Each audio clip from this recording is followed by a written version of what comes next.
Assalamualaikum warahmatullahi wabarakatuh. Jamaah pengajian channel Ahmad Jepara Mengaji yang kami muliakan, saat ini kita sudah sampai fasal pada syarat-syarat wudhu. Bismillahirrahmanirrahim. Faslun utawi iki iku fasal suwiji syurutul wudhu utawi pira-pira syarate wudhu asyaratun iku 10. Jadi syaratnya wudhu ada 10.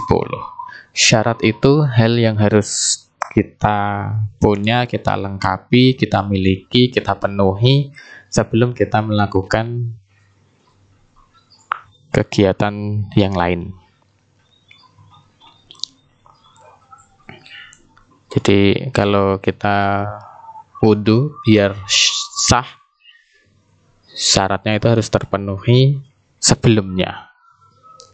Kalau fardu itu saat itu juga bersamaan, tapi kalau syarat sebelumnya. Bismillahirrahmanirrahim. Al-Islamu Islam. Syarat yang pertama, orang yang berwudu jika wudunya pengen sah adalah Islam. Kalau non muslim ya otomatis enggak sah. Wa tamyizulan tamyiz. Tamyiz adalah cerdas, ya, cerdas. Maksudnya tidak gila lah. Wan naqaulan bersih anil haidi saking haid wan nifas lan nifas, bersih dari haid dan nifas. Wa amalan bersih saking barang yamna'u kang bisa nyegah apa ma wusulal ma'i ing tumekane banyu ilal basyarati maring kulit.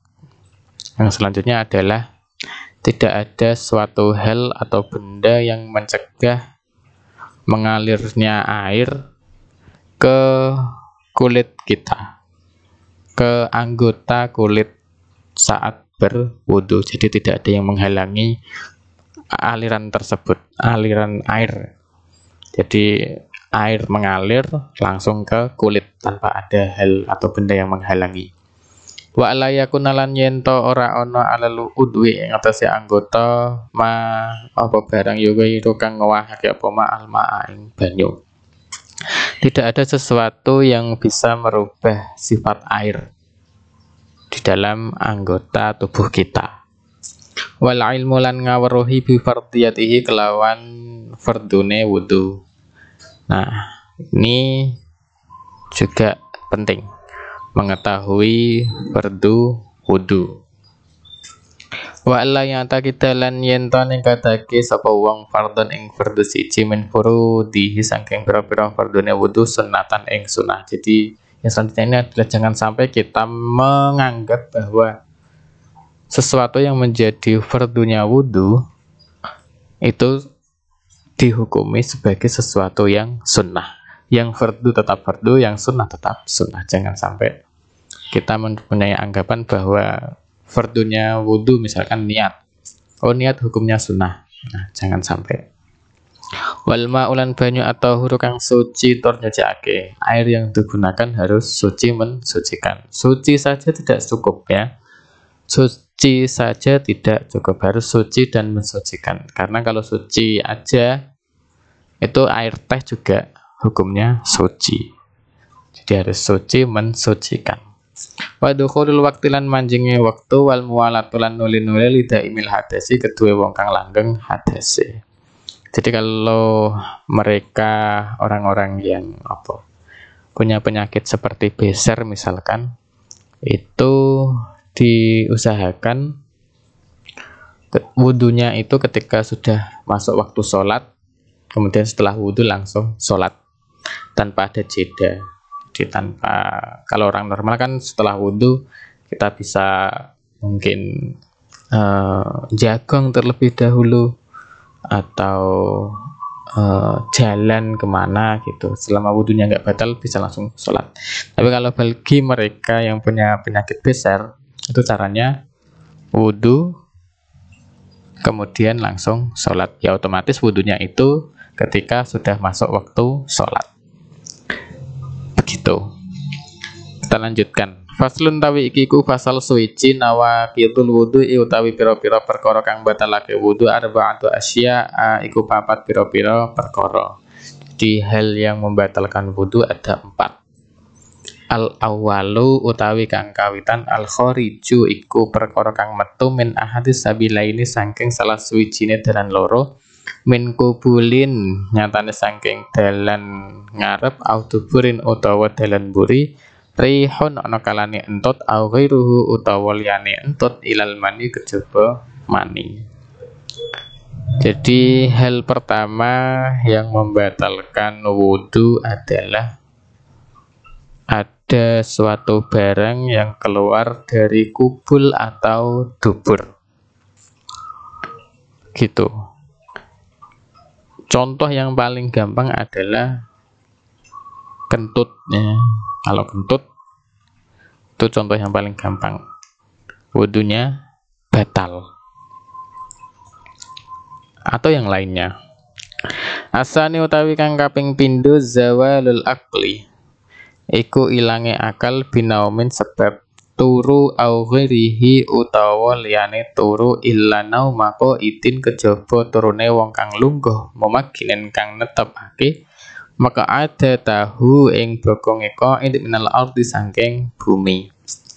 Hal kedua yang membatalkan wudu yakni hilangnya akal. Hilangnya akal itu maksudnya misalkan kita sedang habis tidur sebab tidur ataupun yang lainnya. Kita boleh tidur dan tidak membatalkan wudu saat kita bisa tidur dalam posisi duduk dan kita benar-benar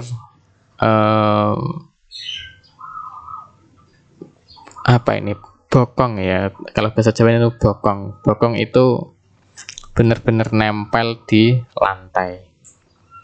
Itu tidak membatalkan wudu dalam posisi duduk dan duduk beneran. Kalau tidur duduk. Kalau orang-orang pesantren atau santri biasa kayak gitu ya. Asal isu utawi kang kaping 3 al iltiqa'u basyaratai rajulin. Iku tetamune kulit lorone wong lanang pamraatin lan wong wadon kabira ini kang gedhe karone ajik nabiye ini kang liya karone min giri hailin saking tanpa aling-aling. Jadi hal ketiga yang membatalkan wudu yakni bertemunya dua kulit antara perempuan dan laki-laki yang sama-sama dewasa yang ajnabi. Ajnabi itu berarti bukan mahramnya ya, bukan mahram. Artinya boleh dinikah. Dan min ghairi hailin tanpa aling-aling, tanpa terhalang sesuatu. Jadi kulit langsung kulit, jadi tanpa terhalang sesuatu. Itu juga membatalkan wudu. Termasuk suami istri ya, termasuk suami istri. Ketika bersentuhan langsung antara kulit dan kulit, maka wudunya batal. Arabi utawi kang kaping 4 masuku bulil adami iku demek kubule anak Adam aw halqati tuburihi utawa bolongane dalan murine anak Adam wibatni rohati kelawan jerone epe-epe aw botunil asrabi utawa jerone pira-pira driji. Yang keempat adalah menyentuh kemaluan atau menyentuh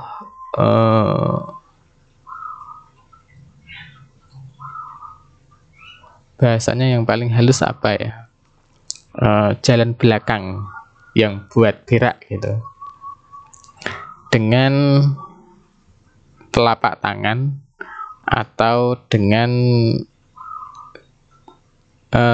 jari-jari tangan tapi yang bagian batin, yang bagian dalam, artinya yang telapak itulah.